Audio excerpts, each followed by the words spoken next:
Hello दोस्तों, तो कैसे हैं आप लोग। आज मैं क्विक रिवीजन सीरीज में एनसीईआरटी की सेकंड चैप्टर लेकर आया हूं, बायोलॉजिकल क्लासिफिकेशन। और हम इसकी क्रैश कोर्स सीरीज भी देख चुके हैं। और अगर अभी तक आपने क्रैश कोर्स सीरीज नहीं देखा है तो मैंने डिस्क्रिप्शन में लिंक दे दिया है, आप वहां से देख सकते हैं। तो मकसद क्या है इस क्विक रिवीजन सीरीज की। अगर आपका कोई चैप्टर वीक है, आप रिवीजन कर रहे हो, लग रहा है थोड़ा ये चैप्टर वीक है, तो आप जल्द से जल्द इस वीडियो से आप इसका रिवीजन कर सकते हो। नीट के ही एक दिन पहले आपको लग रहा है कि मेरी मॉलिक्यूलर बेसिस ऑफ इनहेरिटेंस थोड़ी वीक है, सेल डिवीजन थोड़ी वीक है, तो तुरंत आप बिट्स फॉर बायोलॉजी पे आकर वीडियोस देख सकते हो। तो एक इजी वे में आप चैप्टर की रिवीजन कर सकते हो, क्विक रिवीजन कर सकते हो, स्पीडी रिवीजन कर सकते हो। तो टाइम को ज्यादा बर्बाद ना करते हुए चलिए शुरुआत करते हैं बायोलॉजिकल क्लासिफिकेशन। तो ये जो चैप्टर है बायोलॉजिकल क्लासिफिकेशन, जहां तक इसकी वेटेज की बात है तो मैंने बताया था 3 से 4 क्वेश्चन इससे बनते ही हैं हर एक साल। बहुत ही इंपॉर्टेंट चैप्टर है, कंसंट्रेशन के साथ इसे देखेंगे। तो इसमें 2 हाइलाइटर का मैंने यूज किया है। एक तो रेड हाइलाइटर, जिससे वो क्वेश्चंस जो एग्जाम में पूछे जा चुके हैं पिछले 10 साल में, और येलो हाइलाइटर से वो चीजें अंडरलाइन की गई हैं जिनकी प्रोबेबिलिटी बनती है एग्जाम में पूछे जाने की नीट में। तो चलिए शुरुआत करते हैं हमारे ये चैप्टर बायोलॉजिकल क्लासिफिकेशन। तो क्लासिफिकेशन हम क्यों करते हैं कि हमें पढ़ना इजी हो जाए कुछ चीज। ग्रुपिंग क्यों करते हैं हम अपने कन्वीनियंस के आधार पे कि कोई चीज को हम इजी बनाना चाहते हैं, तभी क्लासिफिकेशन किया जाता है। तो सबसे पहले तो क्लासिफिकेशन जो किया गया वो फूड, शेल्टर और क्लॉथिंग के आधार पे। एरिस्टोटल आए साइंटिफिक बेसिस ऑफ क्लासिफिकेशन लेकर, जिसमें उन्होंने डिवाइड किया ट्रीज, श्रब्स और हर्ब्स।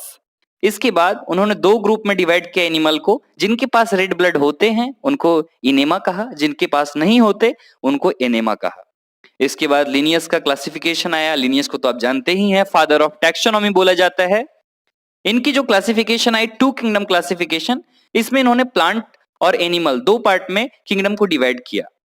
तो इनमें कुछ डिमेरिट्स भी थी, बहुत सारी कमियां थी। जैसे इन्होंने प्रोकैरियोट्स और यूकैरियोट्स के बारे में कुछ बातें नहीं की, यूनिसेलुलर और मल्टीसेलुलर के बारे में जिक्र नहीं किया, फोटोसिंथेटिक और नॉन फोटोसिंथेटिक के बीच इन्होंने कोई भी बात नहीं की।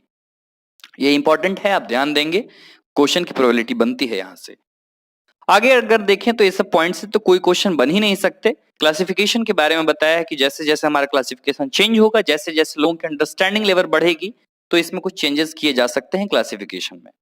अब है ये पेज नंबर 17 हमारा। पेज नंबर 17 में ये बॉक्स है बहुत ही इंपॉर्टेंट। इसमें जो 5 किंगडम है उसको डिफ्रेंशिएट कर रखा है, कैसे कैसे कौन सा किंगडम में क्या है खास बात। तो इस चार्ट को आप जरूर देखेंगे। इसमें खास बात जो है मैं बता रहा हूं, जो सेल वॉल होती है मोनेरा की, वो नॉन सेलुलोजिक होती है, सेलुलोज की नहीं बनी हुई होती है, वो पॉलीसेकेराइड प्लस एमिनो एसिड्स की बनी हुई होती है। सेल वॉल मैंने क्रैश कोर्स में डील नहीं किया, उसे मैं चैप्टर 8 में डील करूंगा। वहीं प्रोकैरियोटिक सेल दे रखा है एनसीईआरटी में, इसलिए। तो ये मोनेरा प्रोकैरियोटिक होता है। इसके अलावा सारे जो किंगडम है वो यूकैरियोटिक होते हैं। सेलुलोज के बने हुए होते हैं प्लांट के सेल वॉल। हमारा जो सेल वॉल होता है एनिमल्स का, उसमें सेल वॉल होता ही नहीं है, सेल मेम्ब्रेन होता है। जो फंजाई का सेल वॉल होता है वो काइटिन का और पॉलीसेकेराइड का बना हुआ है। एक चीज और, जो नई एनसीईआरटी आई है उसमें चेंजेस हैं। मैं एक उसकी, अगर आप कमेंट करते हो तो मैं उसकी एक अलग से वीडियो बनाऊंगा। जितनी 11 और 12 में एनसीईआरटी में वर्ड में डायग्राम में चेंजेस हुई हैं, तो उसकी एक स्पेशल वीडियो मैं आपको दूंगा। तो कमेंट जरूर कीजिएगा अगर आपको चाहिए हो तो। नेक्स्ट है न्यूक्लियर मेम्ब्रेन। तो ये तो जानते ही आप, न्यूक्लियर मेम्ब्रेन मोनेरा में नहीं होता और बाकी सब में प्रेजेंट होते हैं। बॉडी ऑर्गेनाइजेशन, धीरे धीरे ये लेवल बढ़ती गई। सेलुलर लेवल से आज हम मल्टी सेलुलर लेवल पे पहुंच चुके। मोड ऑफ न्यूट्रिशन, तो जो मोनेरा है वो ऑटोट्रॉफिक भी करते हैं और हेटरोट्रॉफिक भी। तो प्रोटिस्टा है तो ऑटोट्रॉफिक भी है, हेटरोट्रॉफिक भी। फंजाई सिर्फ हेटरोट्रॉफिक होते हैं, और जो प्लांट्स होते हैं वो ऑटोट्रॉफिक होते हैं। कुछ हेटरोट्रॉफिक हैं जो हम देखेंगे, एग्जांपल इंसेक्टिवोरस प्लांट वगैरह। और एनिमल्स जो होते हैं वो प्योरली हेटरोट्रॉफिक होते हैं, दूसरों पे ही डिपेंड होते हैं फूड के लिए। अब ये हमारा इंपॉर्टेंट है, आर.एस. विटेकर 1969, इन्होंने 5 किंगडम सिस्टम क्लासिफिकेशन प्रपोज की, जो कि था मोनेरा, प्रोटिस्टा, फंजाई, प्लांटी और एनिमेलिया। इस क्लासिफिकेशन में जो क्वेश्चन पूछी गई थी एग्जाम में कि किस चीज को इसमें दिया गया, मेन क्राइटेरिया क्या लिया गया, बेसिस क्या था इस क्लासिफिकेशन का। Cell structure, thallus organisation, mode of nutrition, reproduction और फाइलोजेनेटिक रिलेशनशिप, ये 5 चीजें थी criteria.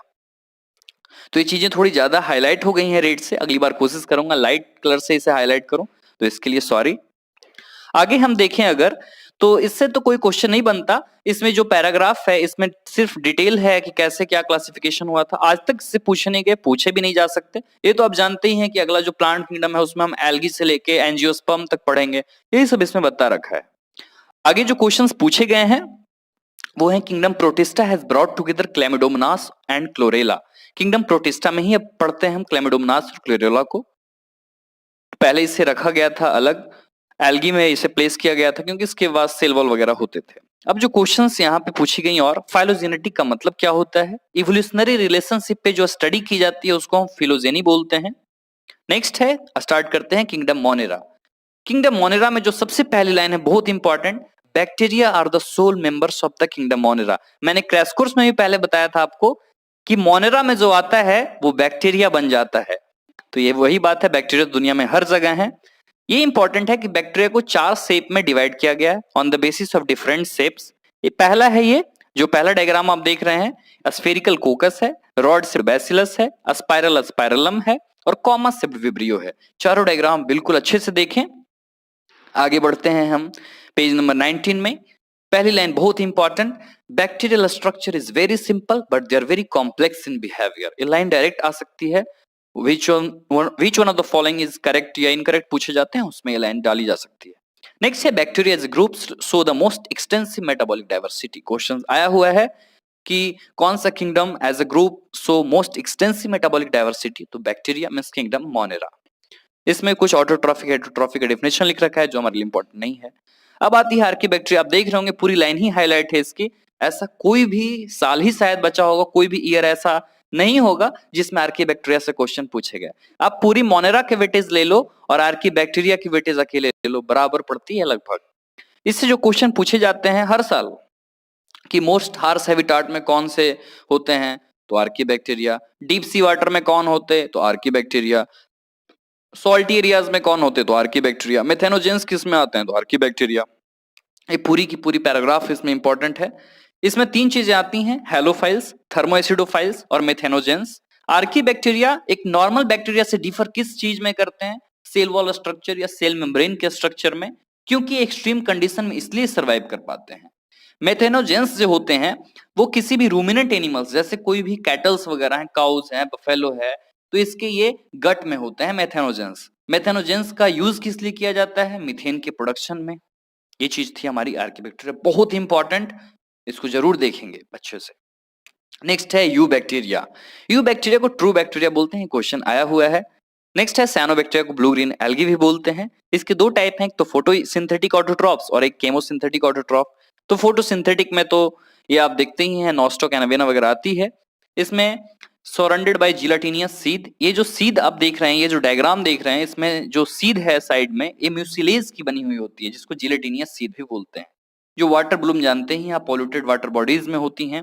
Atmospheric nitrogen, nitrogen fixation के लिए हेट्रोसिस्ट का यूज किया जाता है। नेक्स्ट है नॉस्टोक एनाबेना वगैरह, एच शेप्ड की ये सेल होती है जो आप देख रहे हैं डायग्राम में, हेट्रोसिस्ट बहुत इंपॉर्टेंट। नॉस्टोक और एनाबेना दोनों एग्जांपल इंपॉर्टेंट है। केमोसिंथेटिक ऑटोट्रॉफ, ये क्वेश्चन पूछा गया था कि कैसे ऑक्सीडाइज करती हैं, उसमें तो ऑप्शन दे रखा था ग्लूकोज वगैरह, तो इसमें ग्लूकोज से तो कोई रिलेशन ही नहीं है। केमिकल यहाँ 2-3 ही आते हैं, नाइट्रेट्स, नाइट्राइट्स और अमोनिया। बहुत ही अच्छा रोल है इसका रिसाइकलिंग ऑफ न्यूट्रिएंट्स में, जैसे नाइट्रोजन, फास्फोरस, आयरन और सल्फर वगैरह में। हेट्रोट्रॉफिक बैक्टीरिया, अगर पूछे अबंडेंस के हिसाब से कि दुनिया में सबसे ज्यादा कौन से बैक्टीरिया होते हैं, ऑटोट्रॉफिक या हेट्रोट्रॉफिक, तो हेट्रोट्रॉफिक बहुत ज्यादा होते हैं क्योंकि इनका ह्यूमन पे सिग्निफिकेंट रोल होता है। जैसे दूध से दही बनाने में काम लिया जाता है, एंटीबायोटिक के प्रोडक्शन में काम लिया जाता है, लेग्यूम प्लांट्स वगैरह में नाइट्रोजन फिक्सेशन में काम आता है। क्वेश्चन आया हुआ है, ध्यान देंगे। नेक्स्ट है हमारा कि कुछ ऐसे भी बैक्टीरिया हैं जो डिजीज कॉज करते हैं, जैसे कॉलेरा, टाइफाइड, टिटनस, साइटोस्काइंकर, और कुछ ऐसे भी जो है पैथोजेंस हैं ये जो डिजीज कॉज करते हैं। इसके आप याद कर लेंगे कि कौन से पैथोजेन से ये होता है, जैसे cholera, vibrio cholerae, typhoid, Salmonella typhi, tetanus, clostridium tetani और साइटोस्काइंकर, जैंथोमोनास साइट्री।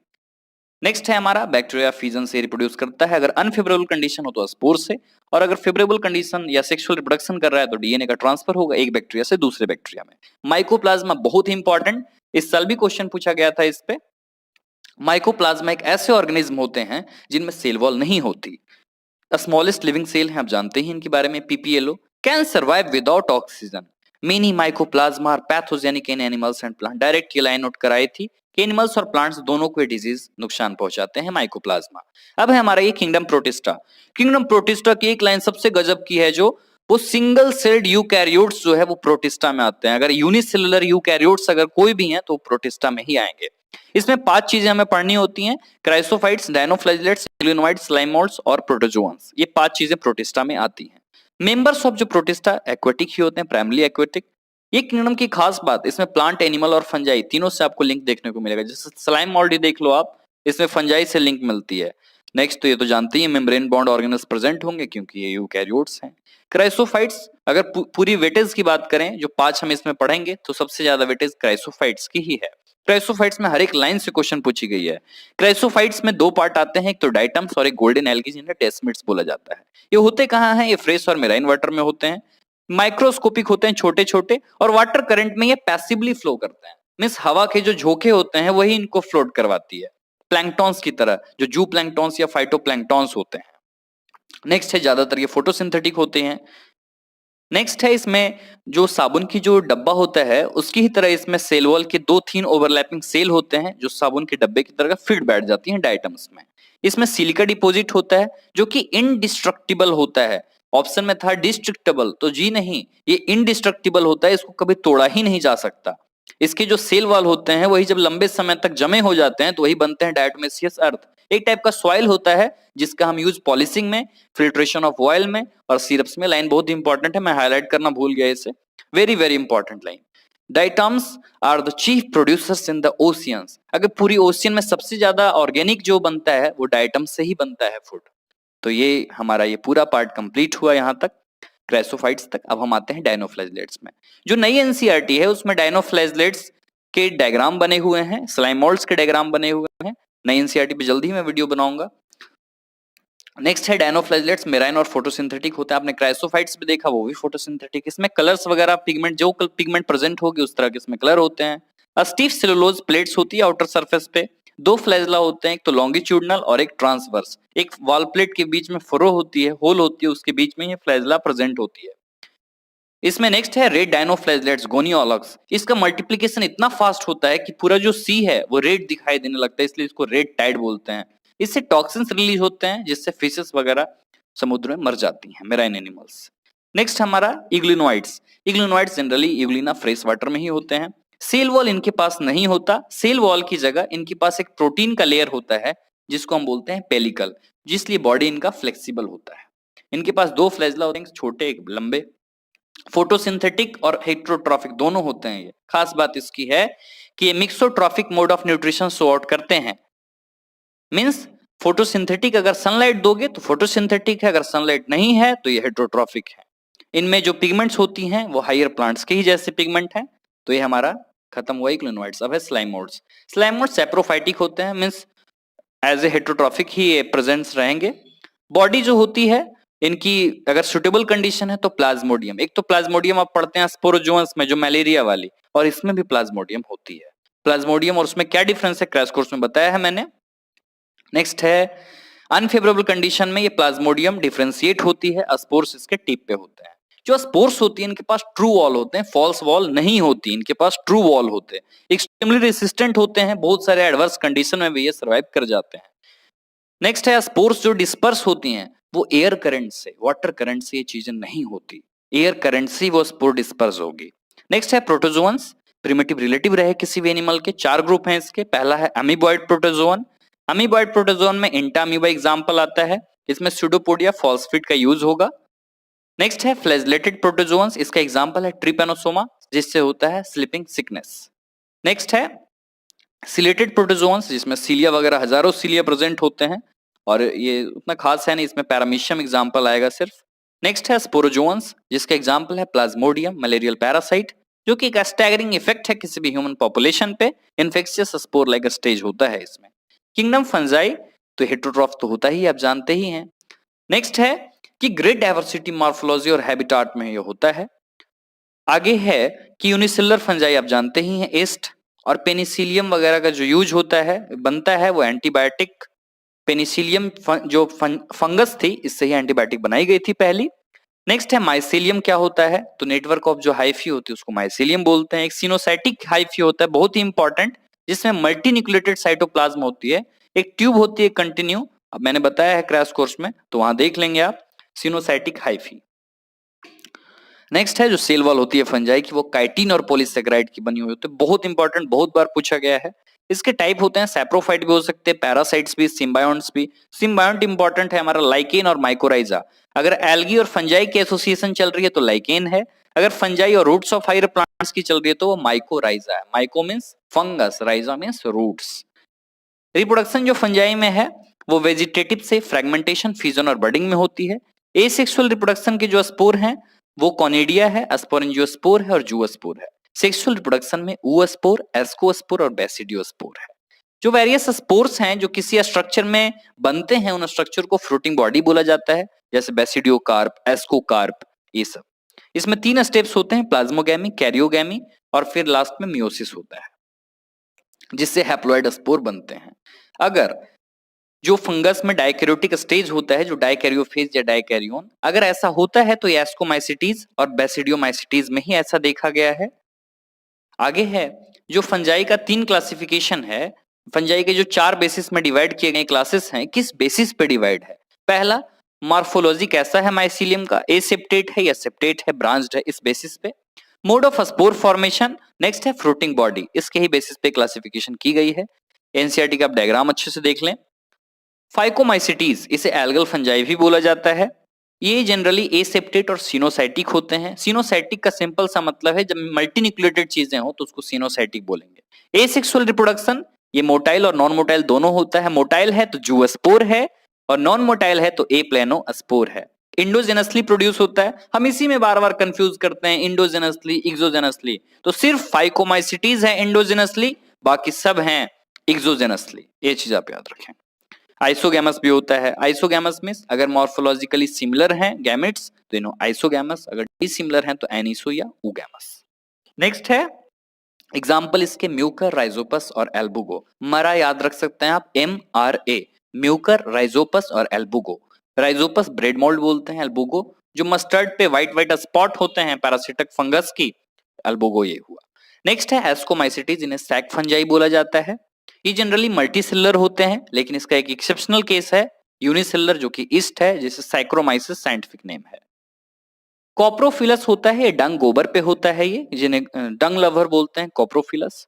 माइसीलियम जो इसकी होती है वो ब्रांच्ड और सेप्टेट होती है। तो इसके बाद अगर इसके एग्जांपल देखें तो एस्परजिलस, क्लेविसेप्स, न्यूरोस्पोरा वगैरह है। न्यूरोस्पोरा तो आप जानते हैं बहुत ही अच्छा जेनेटिक्स में इसका यूज किया जाता है, बायोकेमिकल यूज वगैरह भी है। इसके 2 मेंबर होते हैं, मोरेल्स और ट्रफल्स, जो खाने के तौर पे यूज किए जाते हैं, बहुत ही डिलीशियस होते हैं। नेक्स्ट है बेसिडियोमाइसिटीज। बेसिडियोमाइसिटीज में मशरूम आता है, और भी एग्जांपल हैं ब्रैकेट फंजाई, पफबॉल्स।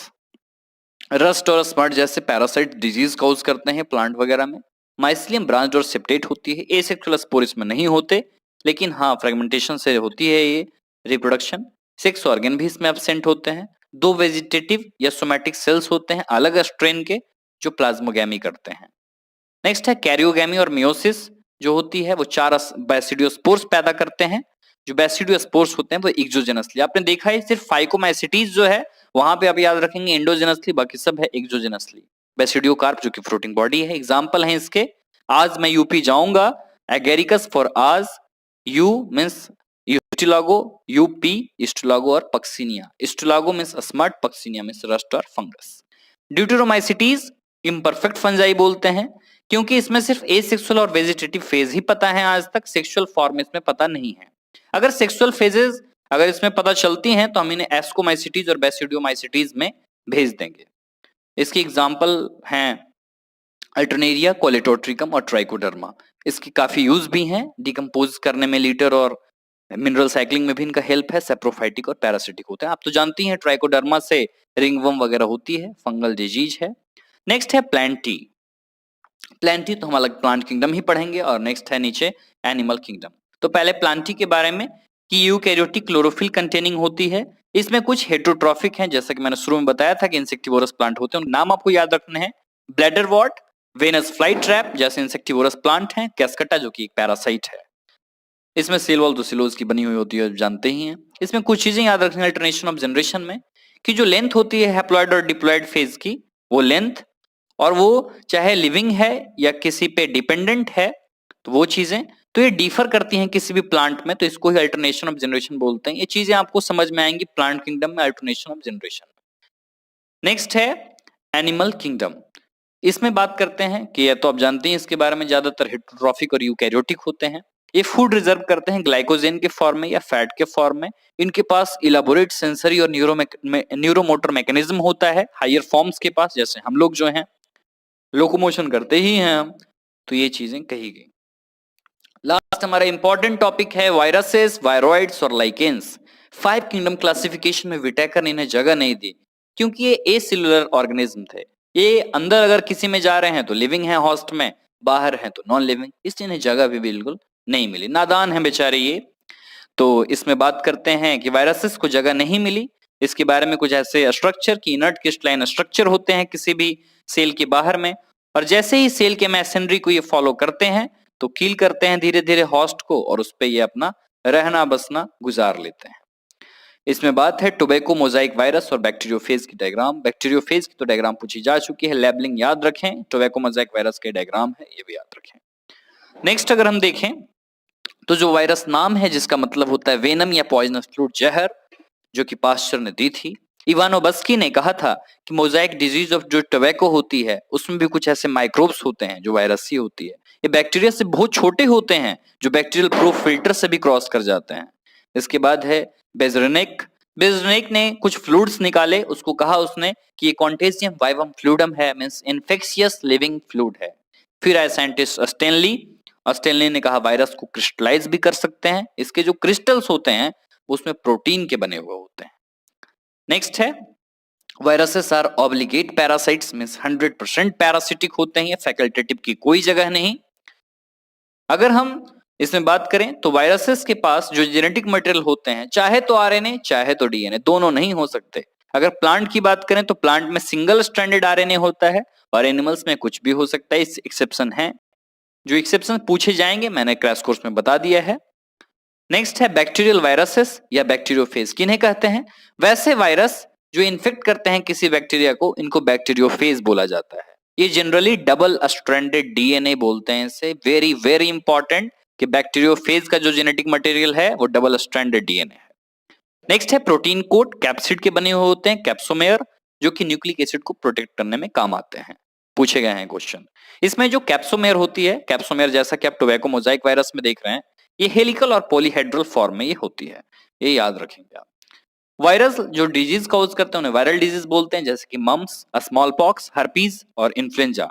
एड्स भी है, ह्यूमन जो में होता है वो वायरल डिजीज ही होता है।